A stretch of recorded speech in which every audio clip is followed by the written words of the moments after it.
Монгол уламжилт ангаах ухаан, мал эмчлэх уламжилт ухааны нэг хэсэг нь таван хошуу малыг жилийн дурган уйлралд тааруулан нутаг бэлчээрийг зөв олж хариулга маллахыг тохируулах нь чухал байдаг.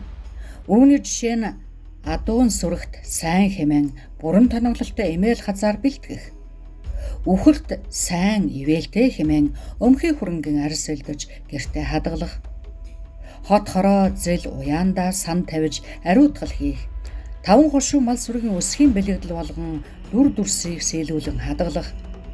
Сарлаг үхэр өсөж олшроход хүргэдэг хэмээх уламжил эдвэ хүртэл хадгалагдсан судалгааны явцад илрэн гарсан байна. Мал эмчлэх, эрүүлжүүлэх, өсгөх уламжилт арга барилын дотор их байгалийн эрдэс мал амьтны гаралтай зүйлсийг хэрэгжилж ирсэн байдаг.